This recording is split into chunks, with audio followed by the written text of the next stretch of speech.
누가복음 8장 19절부터 21절까지 제가 봉독해 드리겠습니다. 예수의 어머니와 그 동생들이 왔으나 무리로 인하여 가까이 하지 못하니 어떤 이가 알리되 당신의 어머니와 동생들이 당신을 보려고 밖에 서 있나이다. 예수께서 대답하여 이르시되 내 어머니와 내 동생들은 곧 하나님의 말씀을 듣고 행하는 이 사람들이라 하시니라. 아멘. 예수의 어머니와 동생들이 예수님을 만나러 왔는데요. 사람들이 너무 많아서 가까이 갈 수가 없다 보니까 아마도 좀 불러달라고 얘기를 했던 모양이죠. 그래서 사람들이 당신의 어머니와 동생들이 밖에 있습니다 하고 이야기를 하는데요. 마가복음 3장에 보면 그 21절에 예수의 어머니와 동생들이 예수님을 만나러 왔던 이유가 나와요. 이게 뭐라고 나오냐면 예수의 친족들이 그를 붙들러 나오니 이는 그가 미쳤다 함이라. 그러니까 예수의 어머니와 동생들이 왜 예수님을 만나러 왔는가? 예수님이 미쳤다는 소문 때문에. 실제로 예수님의 동생들은 예수님을 믿지 않았습니다. 요한복음 7장 5절에 보면 그들이 예수를 믿지 않았다 하고 이야기를 합니다. 그러니까 예수님의 가족들은, 육신의 가족들은 예수님을 믿지 않았어요. 예수님의 형제들이 예수님을 믿었던 것은 예수님의 부활 사건 이후였던 것 같아요. 고린도전서 15장에 보면 예수님의 부활을 목격했던 사람들의 명단이 쭉 나오는데 거기에 예수님의 동생 야고보의 이름이 나옵니다. 12제자를 만나시고 500의 형제에게 나타나시고 그 후에 야고보에게 나타나셨다 이런 표현이 나오는데요. 그때 야고보가 예수님의 육신의 형제입니다. 야고보, 요셉, 유다, 시몬 이 사람들이 이제 마가복음 6장에 보면 예수님의 육신의 동생들의 이름이 이제 거기에 나오죠. 그래서 예수님의 부활 후에야 비로소 그들이 예수님을 믿게 되는 거죠. 여러분 왜 아니겠어요? 나사렛 사람들이 예수님을 배척했던 이유도 그것 때문 아니겠습니까? 어려서부터 크고 자란 것을 보았기 때문에 육신적으로만 알고 있는 거죠. 선지자들이 왜 자기 고향에서 환영을 받지 못하겠어요? 어릴 때부터 크고 자란 것을 보았으니까 그게 너무 그 모습이 너무 강하게 머릿속에 있다 보니까요. 선지자로 대우하는 게 아니라 내 동생, 내 친구 또는 내 아들 친구 이렇게만 생각하다 보니까 선지자로 대접을 못하는 거죠. 예수님이 나사렛에서 박대받으셨던 것도 그런 이유입니다.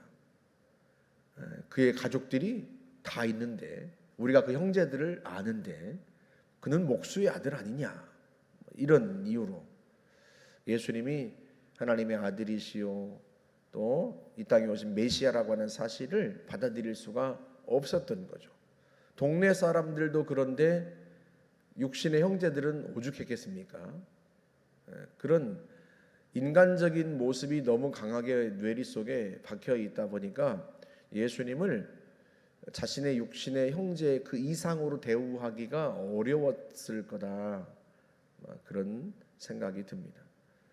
그러다 보니까 예수님이 부활하시고 나서야 이분이 내가 알던 형이 아니라 인간적인 형이 아니라 진짜 육신을 입고 이 땅에 오신 하나님의 아들이시구나. 부활하신 주님을 만나고 나서야 비로소 깨닫게 되는 거죠. 그래서 오늘 본문에서 예수님의 가족들이 예수님을 만나러 왔던 것은 우호적인 이유 때문이 아니었어요. 안타깝게도 그런데 예수님의 태도도 예수님의 말씀도 더 놀랍습니다. 예수님의 어머니와 동생들이 밖에 있다고 하니까요, 나가려고 하는 게 아니라, 만나보려고 하는 게 아니라, 누가 내 어머니고 내 형제들이냐, 하나님의 말씀을 듣고 행하는 이 사람들이 내 어머니요 내 형제들이다, 그렇게 말씀을 합니다. 여러분, 이 말씀을 듣는 그 군중들, 예수님 주변에 있었던 그 사람들을 한번 생각해 보세요. 얼마나 그 말씀이 감격적으로 다가오겠습니까? 예수님께서 나를 가족으로, 나를 형제로. 우리는 예수님이 누구신지 알고 그분을 믿고 따르다 보니까요, 우리가 예수님의 자녀, 하나님의 자녀, 하나님의 가족이 되었다는 게 사실 그 감격이 많이 흐려지기도 하고 사라졌을 수도 있어요. 독생자 예수 그리스도를 믿는 자에게는 하나님의 자녀가 되는 권세를 주셨다고 그랬단 말이에요. 자녀가 되는 권세, 하나님의 자녀가 되는 거, 하나님의 가족이 되는 거, 이게 권세입니다. 이게 능력이에요. 여러분, 그러지 않겠습니까? 한번 생각해 보세요. 누가 대기업 회장의 가족을 함부로 대하겠습니까? 누가 대통령의 가족을 함부로 대하겠어요? 이 땅에서 권세 있는 사람들의 가족도요, 누구도 함부로 대하지 못합니다. 우리가 매번 대통령의 친인척들이 비리를 저지르는 걸 우리가 늘 겪었단 말이죠. 대통령의 형, 대통령의 가족들, 친족들. 왜 그래요?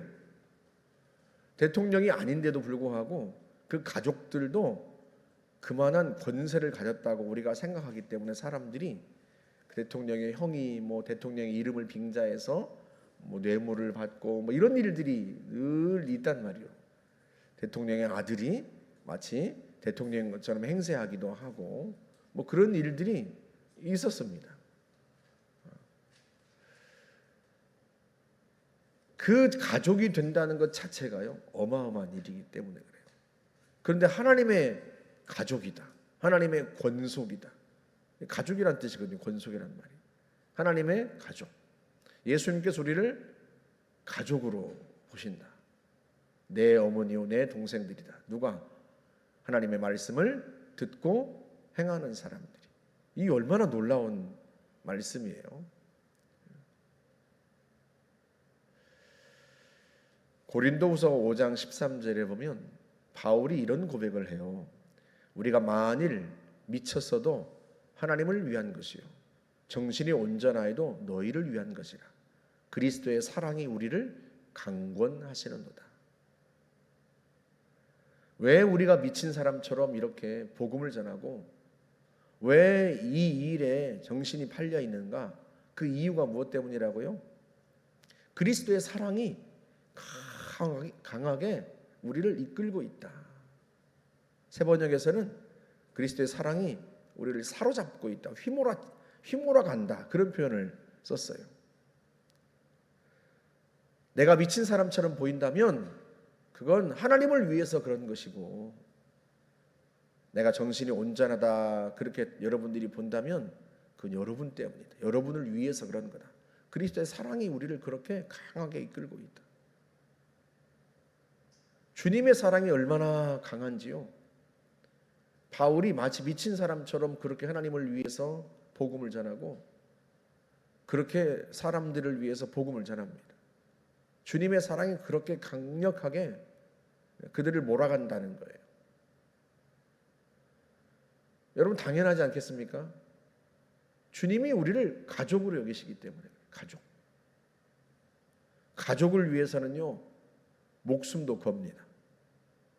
다른 사람을 위해서 목숨 거는 사람은 흔치 않죠.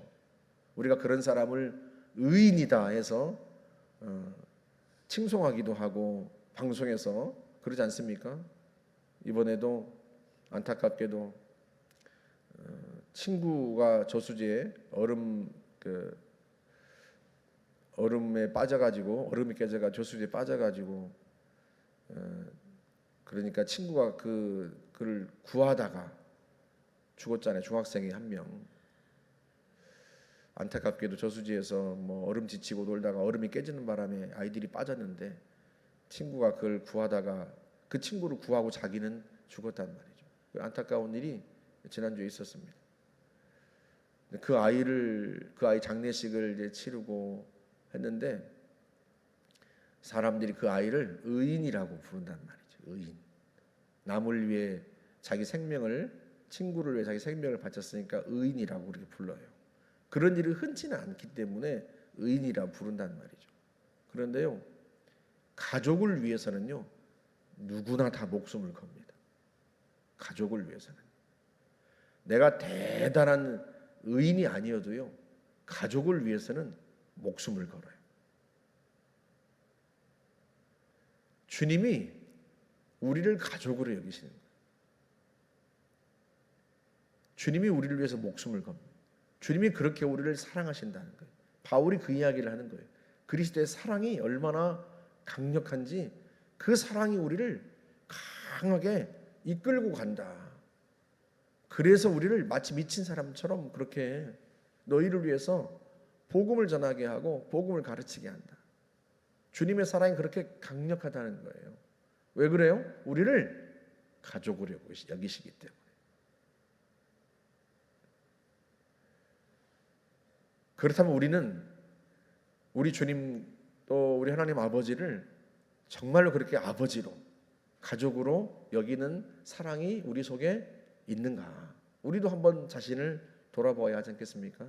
왜냐하면 그 고린도 후서 5장 그 13절 14절 말씀 그 다음에 15절에서 그렇게 말씀을 하거든요. 그가 모든 사람을 대신하여 죽으심은 살아있는 자들로 하여금 주님이 죽으심으로 우리가 살아났단 말이죠. 주님이 우리를 대신하여 십자가에서 못 박혀 죽으심으로 우리가 새 생명을 얻고 산 자가 된 거예요. 그래서 말씀하는 거예요. 그가 모든 사람을 대신하여 죽으심은 살아있는 자들로 하여금 다시는 그들 자신을 위하여 살지 않고 그들을 대신하여 죽었다가 살아나신 이를 위하여 살게 하려 하심이라. 주님이 우리를 위해서 죽으셨기 때문에요. 이제는 우리가 우리를 위해서 살지 않고 우리 자신을 위해 살지 않고 우리를 대신하여 죽었다가 살아나신 우리를 위하여서 생명을 바치신 주님을 위하여 살게 하려고 그러신다는 거예요. 주님의 그 사랑이 우리를 거기까지 몰고 가는 거죠.